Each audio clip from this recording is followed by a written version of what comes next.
Yeah, I spit raps like a heart attack, fast fatal heart impact, past painful scars, in fact I blast tasteful bars and packs. I back up my actions, fact don't ask, grab reactions, jacked attack with every word, then act with class as they hear me snap. I remember when I first herniated my disc.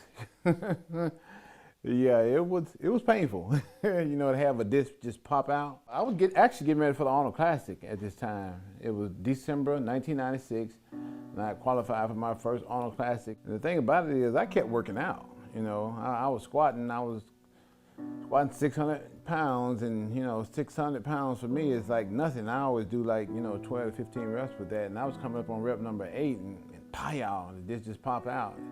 What happened was I took like a couple weeks off, 2 or 3 weeks off for the Olympia, and I thought, you know, my strength would still be the same, but it wasn't. You know, you lose strength after you take off time from working out.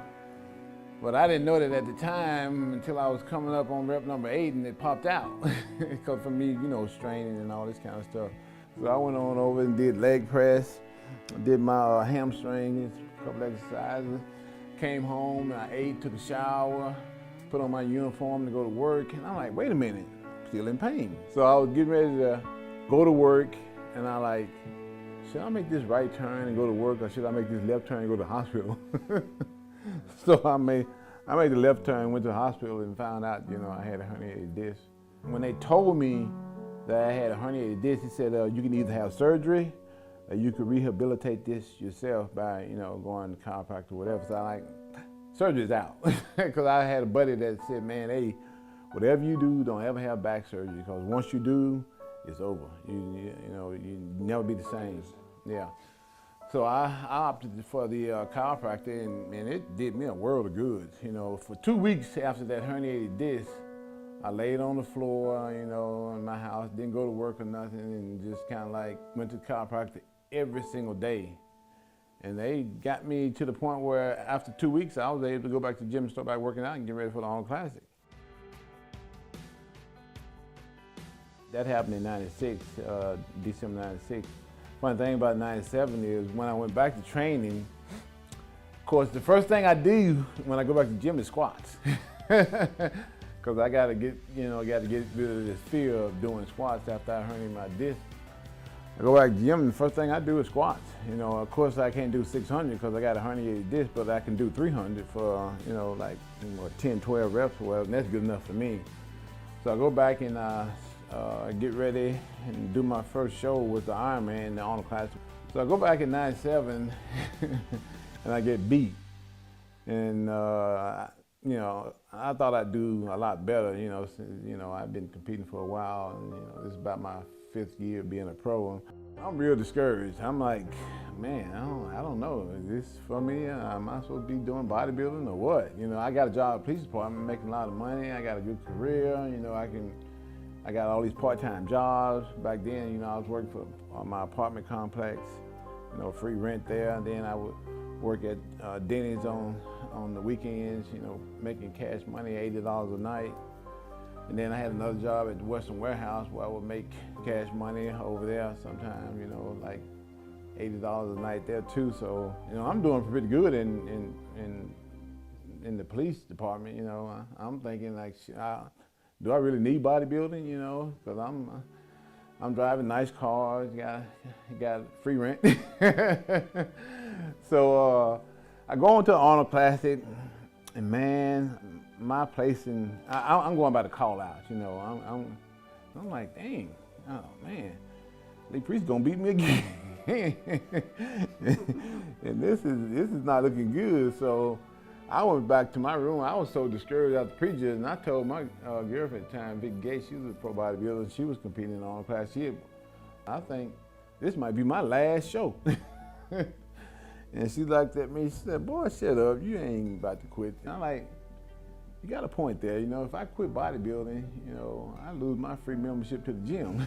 Because, you know, the reason why I got into sport is because, you know, Brian told me he'd give me a free membership if I competed. You know, if I could quit competing, then, you know, I lose my free membership. And I thought about that. I'm like, no, I think I'm gonna stay with this. So that was a hard lesson for me to learn right there, you know, from being injured and coming back and trying to get back on track and everything. And it gave me a lot bit more confidence to hang around in the sport.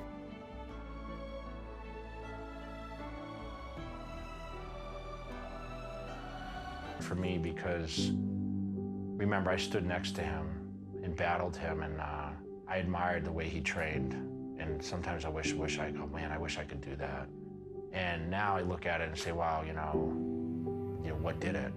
I don't know the answer, because Ronnie's not going to cry about anything. That's the thing about Ronnie Coleman. He's not going to make excuses for himself. Well, this is why it happened. He'd rather just say, you know, when people say, hey, you know, you're laid up, you had this many surgeries, what do you think? He goes, well,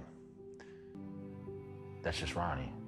Everything negative is a positive to him, and that's why he's great. And I said, you've been carrying your food around, you're so serious, you're measuring out your food, you're doing, you gotta just relax, Ronnie. So he goes over to his coffee maker, pours the coffee in a cup, then he goes to the refrigerator and pulls out a bottle of vodka, and he pours that into the cup. And he says, drink that. I'm like, I don't drink no alcohol, Kevin. You know that? I don't drink no alcohol, man. Man, bodybuilders can't do that. Dude, I don't drink no vodka. I don't drink alcohol. I said, look, big dog. I said, listen, take a shot of this vodka, man. You'll be all right. I said, you know, you just chill, man. Take it easy. So he took a shot. Man, you sure? I said, yeah, I'm sure. So I'm like, okay. So he drank it, and man, this stuff don't taste right, man. I ain't used to this in my body, but if you say do it, I'm gonna do it. I said, all right, go ahead and drink that. All right, so he drank it. We sat down and talked a little more. Talked about training and working out. I gave him another shot. Gave him another shot. Gave him another shot, right? So about a fifth shot, he's like, man, this stuff pretty good. You got it. Let me have another shot of that. Man, that vodka, that made me feel real good.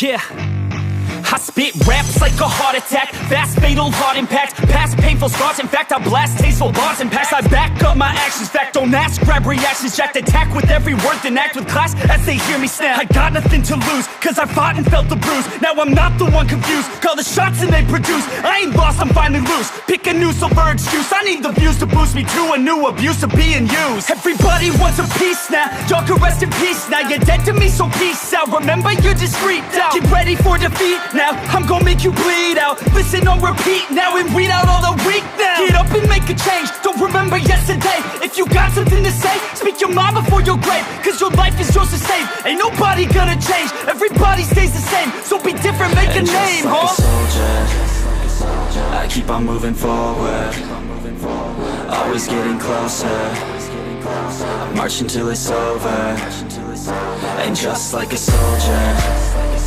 I keep on moving forward, always getting closer, I'm marching till it's over. And just like a soldier, I keep on moving forward, always getting closer, marching till it's over. And just like a soldier, I keep on moving forward, always getting closer, marching till it's over. It's ridiculous, I'm spitting this meticulous and limitless, while others out there spitting shit got hits up on the charts and shit. I see why other artists quit, cause people don't reward good shit. They love to hate but hate to live. Society, you swing and miss, and honestly I get it, promise me you won't regret it. Wasting energy, forget it, don't look back, go on and get it. Bite the bullet just a bit, bite your tongue and don't say shit. Make your actions hard to miss, be a legend not a myth, yeah. It's obnoxious that I'm conscious, rapping honest as promise, try to harness. As an artist, stay modest, it's a long quest, I will not quit till 10,000 people going off when I drop this. I gotta make it now, swear to God I'm breaking out, swear to God I'll take a bow, stand the stage with the crowd, cause I got it figured out. I'm just honest and I'm loud, staying modest but I'm proud, no I never had a doubt, like a soldier, I keep on moving forward. إن أعجبك الفيديو لا تنسى الإعجاب والاشتراك في القناة. Life is yours to save, ain't nobody gonna change, everybody stays the same, so be different, make a name, huh? I keep on moving forward, always getting closer, marching till it's over.